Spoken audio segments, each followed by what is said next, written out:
Press the bell icon on the YouTube app and never miss another update.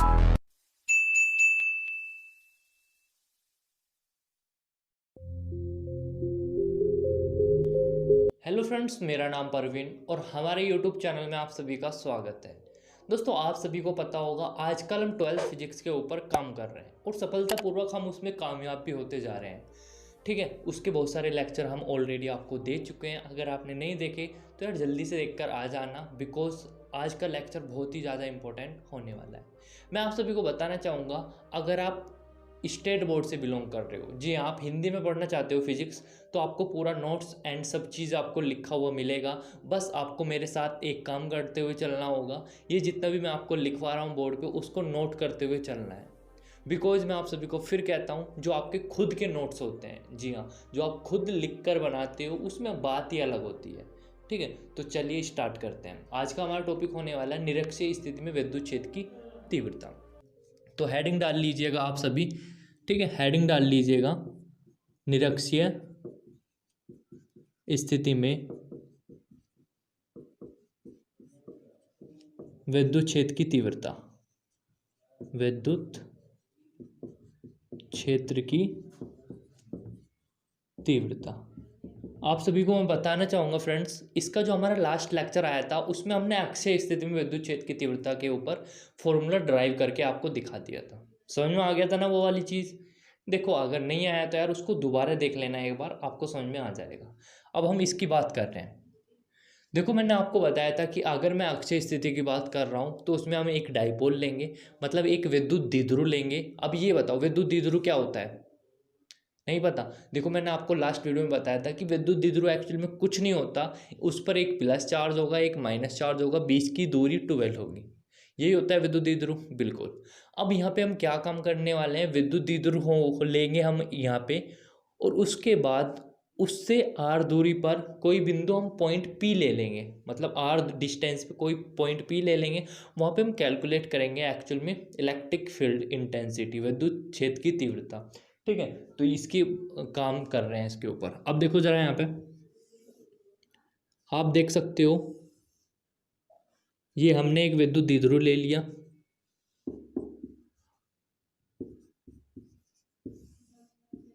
आया समझ में? हमने यहाँ पे एक विद्युत द्विध्रुव ले लिया। द्विध्रुव की पहचान कैसे करेंगे सर? देखो, पहचान के लिए आप सिंपल एक चीज़ याद रखना, यहाँ पे माइनस क्यों होगा और दूसरा प्लस क्यों होगा। अगर आपको ये कहीं पे भी दिख रहा है और बीच की डिस्टेंस दिख रही है कुछ ना कुछ, तो आप समझ लेना कि विद्युत द्विध्रुव की बात कर रहा है वो। ठीक है, तो विद्युत द्विध्रुव लेते हैं इसमें एक, और उससे इसके सेंटर से, सेंटर तो ये है ना ओ, इसको मान लेना सेंटर ओ से आर डिस्टेंस पे कोई बिंदु पी लेते हैं, जहाँ पर हमें क्या निकालना है, जहाँ पर हमें electric field intensity find out करनी है। ठीक है फ्रेंड्स, समझ में आ गया ना? अच्छा, अब देखो इसको फाइंड आउट हम कैसे करते हैं। अब देखो ज़रा, एक काम करना, इसको इससे मिला देना एंड इसको इससे मिला देना। इससे ये फ़ायदा होगा मिलाने से फ्रेंड्स, कि आपको एक यहाँ पे बोल सकते हैं एक त्रिभुज नज़र आ जाएगा आपको।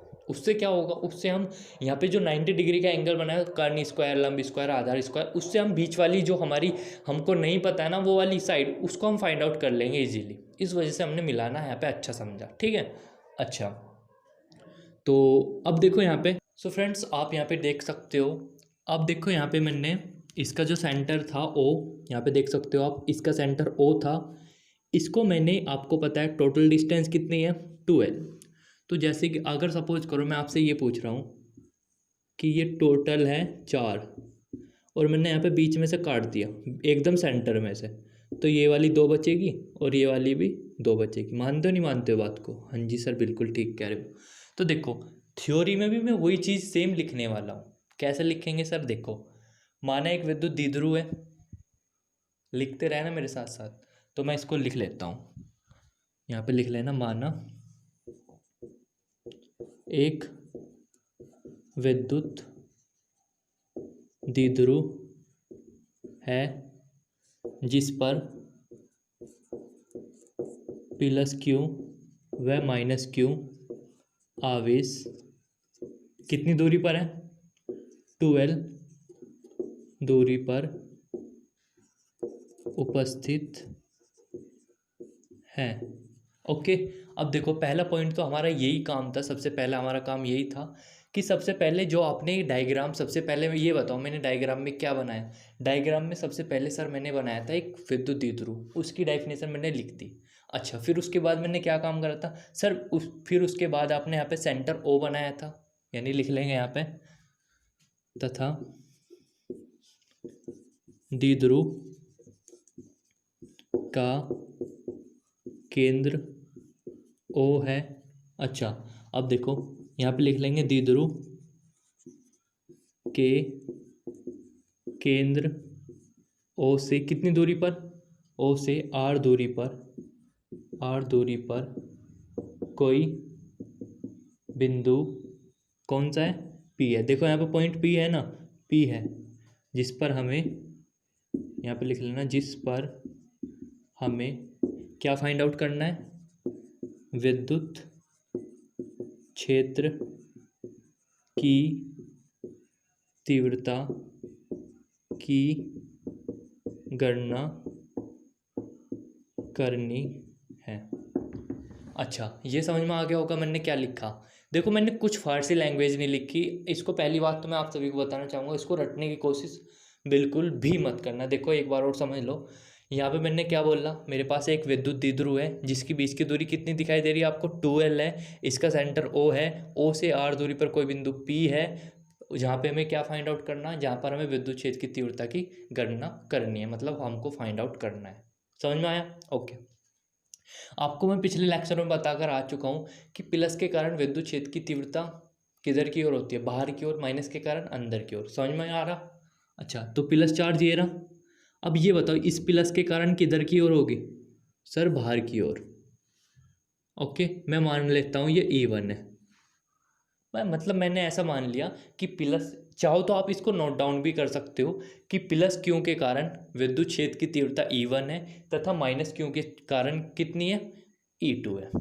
अब देखो माइनस के कारण अंदर की ओर, तो मैंने इसको बोल दिया E2।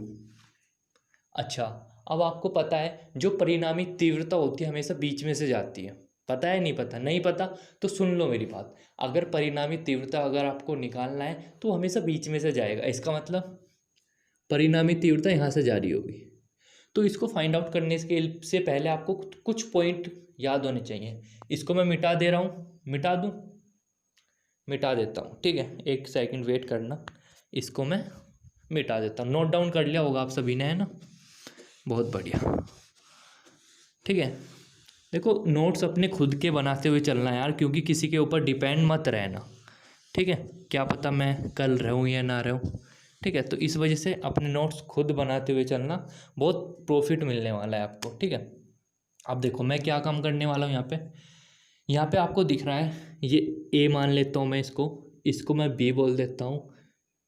ओके, अब देखो आपको ये वाला त्रिभुज दिखाई दे रहा है, त्रिभुज ए ओ पी, या आप दूसरा भी ले सकते हो, ये भी बोल सकते हो बी ओ पी, दोनों की सेम बात है, चाहे आप ये वाला त्रिभुज ले लो चाहे आप ये वाला ले लो, सेम बात है। अच्छा, तो यहाँ पे लिख लेंगे त्रिभुज ए ओ पी में, त्रिभुज ए ओ पी में देखना, अब ये बताओ यहाँ पे 90 डिग्री का एंगल बन रहा है, तो इसके सामने वाला कर्ण है या नहीं? हाँ जी, तो कर्ण कितना, मतलब ए पी का स्क्वायर बराबर लंब का स्क्वायर प्लस आधार का स्क्वायर। देखो ये लंब है, ये आधार है, यहाँ पे आ जाएगा R square plus L square, पर यहाँ पे तो ए पी स्क्वायर है, तो यहाँ पे तो ए पी चाहिए बस हमें, तो ए पी इजिकल टू आ जाएगा under root R square plus L square. समझ में आ गया? यानी ये वाली भुजा जो है हमारी, ये वाली यहाँ से लेकर यहाँ तक की, ये कितनी आ चुकी है हमारी, ये आ चुकी है under root R square plus L square. Same यही वाली इतनी आएगी R square plus L square. बोलो समझ में आया या नहीं आया? आगे ना कैसे मैंने आपको निकाल के दिखाया। उसके बाद क्या काम करने वाले हैं हम, आप यहाँ पे देख लेना, यहाँ पे लिखेंगे माइनस क्यू आवेश, एक एक पॉइंट आपको नोट डाउन करते हुए चलना। माइनस क्यू मतलब इस वाले के कारण, माइनस क्यू आवेश के कारण विद्युत क्षेत्र की तीव्रता, ठीक है, माइनस क्यू के कारण। तो माइनस क्यू के कारण आप जैसे आपको निकालना है तो सेम देखो यहाँ से यहाँ तक की जो डिस्टेंस है ना, और जो आपका आवेश है, दोनों को बस वही जो बिंदु आवेश के कारण। अब मैं इसको पॉइंट चार्ज, जो हमारा बिंदु आवेश होता है ना, बिंदु आवेश, अब मैं इसको समझूंगा केवल और केवल इसको बिंदु आवेश। फिर जब हम इसकी बात करेंगे तो केवल और केवल प्लस क्यू को बिंदु आवेश मान के चलेंगे। बस इसमें यही चीज़ आपको याद रखनी है। तो देखो माइनस क्यू के कारण निकाल रहे हैं, तो इसके कारण तीव्रता कितनी है, चाहे तो आप इसको E1 लिख लो, कोई दिक्कत नहीं है ना, E1, इसको E2 मान लो, कोई दिक्कत नहीं है, कोई बड़ी बात नहीं है इसमें, ठीक है। तो यहाँ पे लिख लेंगे E1 equal to 1/4πf/0 into Q upon कितना है, बीच की डिस्टेंस कितनी है बताओ, बीच की डिस्टेंस यही तो है, ये वाली। तो इसको मैं लिख लूँगा R² प्लस L² का क्या, बोलो, होल स्क्वायर।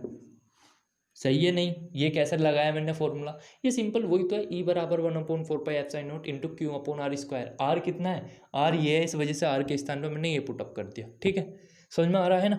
अच्छा, मैंने आपको ये भी बता रखा कि भाई आवेश चाहे प्लस का हो या माइनस को, हमेशा प्लस ही लेना है।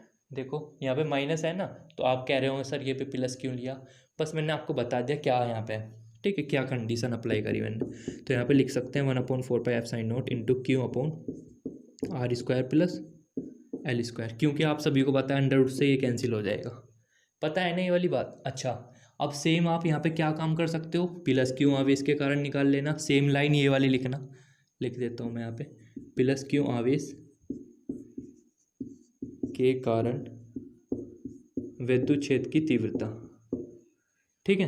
अच्छा, सेम यहाँ पे लिखे होगे, इसके कारण कितनी है, E2 है 1/4πf/0, क्यों तो चार्ज तो वही है ना, सेम डिस्टेंस भी सेम है, तो यहाँ पे R² प्लस L² का होल स्क्वायर। ऐसा क्यों करते हैं, ऐसा इस वजह से करते हैं क्योंकि आपको फॉर्मूला पता है, फॉर्मूला एक्चुअल में होता है E बराबर 1/4πf/0 into Q upon R²। R क्या होता है, R होता है इन दोनों के बीच की दूरी, मतलब जहाँ पे आपको P पॉइंट पे निकालना है और जहाँ पे आवेश रखा है उन दोनों के बीच की दूरी, समझ रहे हो ना, बीच की दूरी, ठीक है। ज़्यादा E2 बराबर आ जाएगा 1/4πf/0 into Q upon R² plus L²। अब आप ये देख पा रहे हो, ये वाला और ये वाला दोनों चीज़ सेम है या नहीं, दोनों चीज़ सेम है। अच्छा, पूरा नोट डाउन कर लिया होगा, नोट डाउन कर लिया ना, मिटा दूँ इसको, मिटा दूँ, चलिए मैं मिटा देता हूँ इसको, ठीक है यार, पॉज करके लिख लिया करो, ठीक है ना, क्योंकि उसमें यार आपका ही फ़ायदा होगा।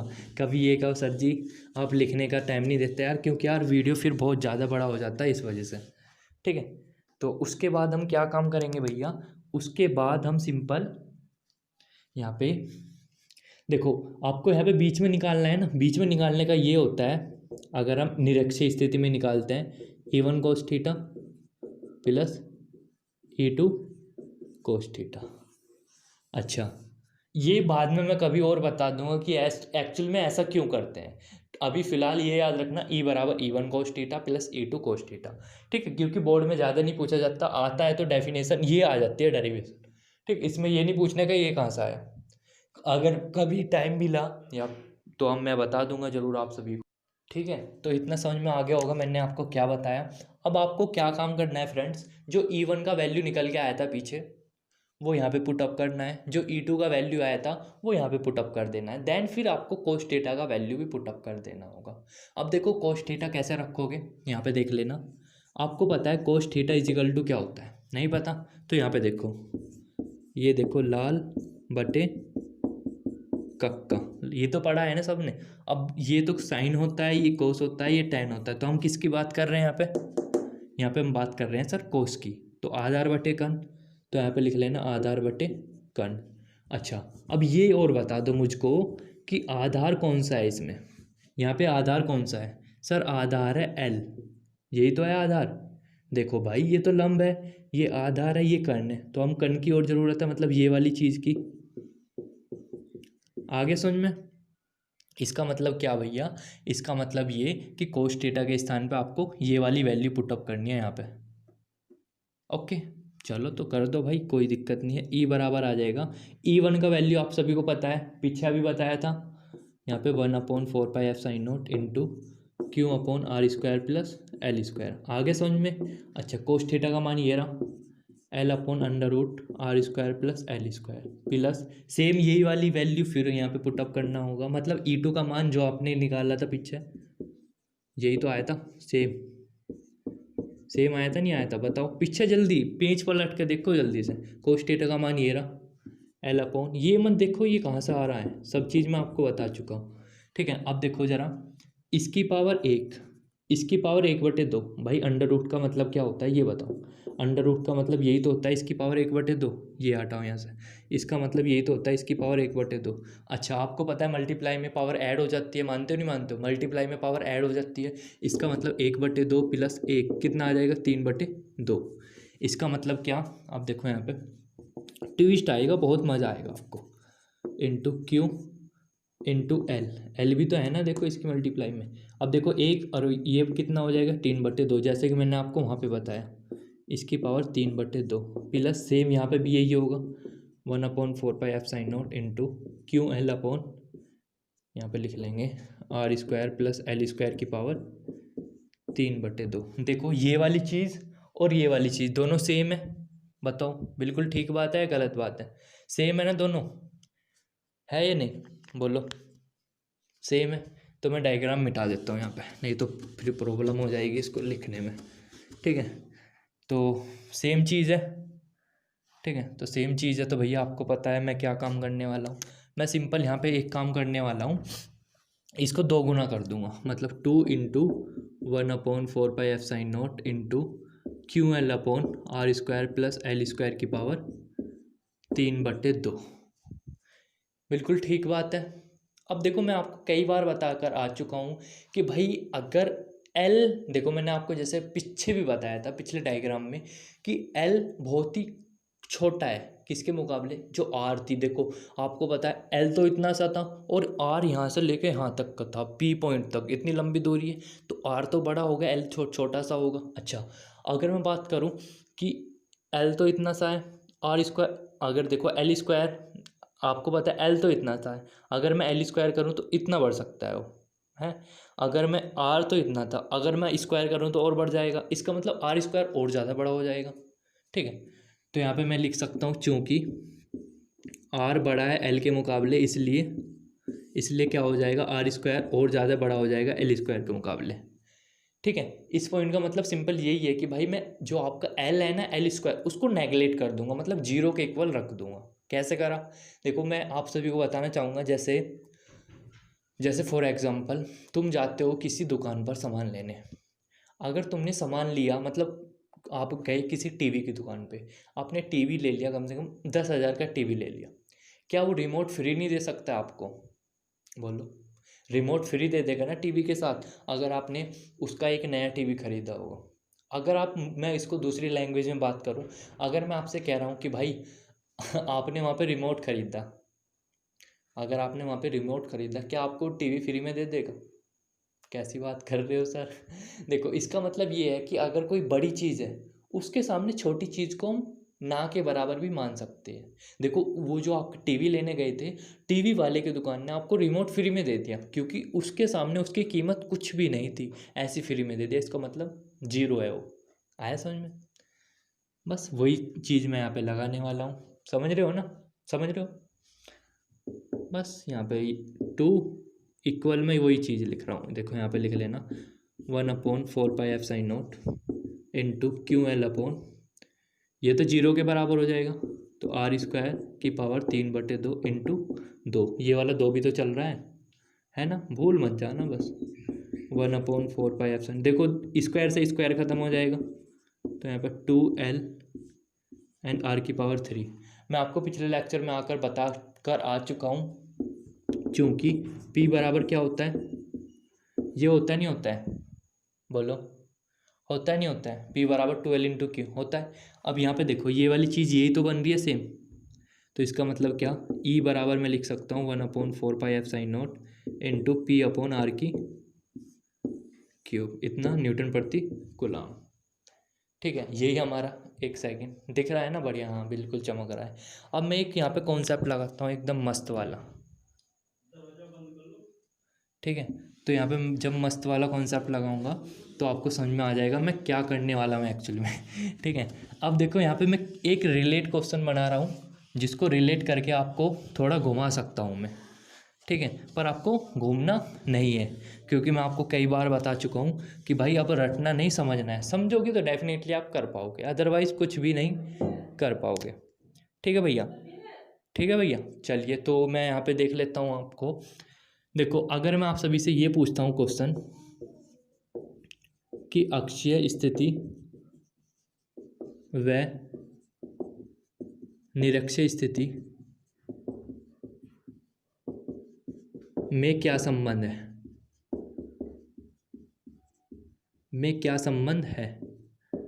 ठीक है, इसको हेडिंग डाल लेना जो मैंने आपको यहाँ पे लिख के दिखाया। देखो संबंध एक्चुअली में, देखो जो मैं आपको बताऊंगा वही संबंध है। आपने अभी फॉर्मूला पढ़ा है, इसका सॉल्यूशन देख लेना। ये हेडिंग है भाई, ये हेडिंग है, अलग से लिख लेना इसको। वो हमारा पूरा जो हमने टॉपिक स्टार्ट करा था निरक्षीय स्थिति वाला, वो कंप्लीट हो चुका है। अब यहाँ पे क्वेश्चन बनता है कि बताइए इनमें क्या संबंध है। कभी कभी ऐसा होता है एग्जाम में, MCQ में इस टाइप के क्वेश्चन आ जाते हैं। ठीक है, तो यहाँ पे देखना, यहाँ पे लिख लेना पहले, निरक्षीय स्थिति में विद्युत क्षेत्र की तीव्रता। ठीक है, जो निरक्षीय स्थिति होती है उसमें विद्युत क्षेत्र की तीव्रता। अब देखो आप सभी को पता है कितना आता है, अभी आपने निकाला था, बोलो कितना आया था सर? ये आया था P/R²। इसको मान लेना इक्वेशन नंबर 1। क्योंकि भाई ऐसा पता क्यों कर रहे हैं हम, ऐसा इस वजह से कर रहे हैं क्योंकि वो अक्षीय स्थिति और निरक्षीय स्थिति में संबंध पूछ रहा है, रिलेशनशिप क्या है।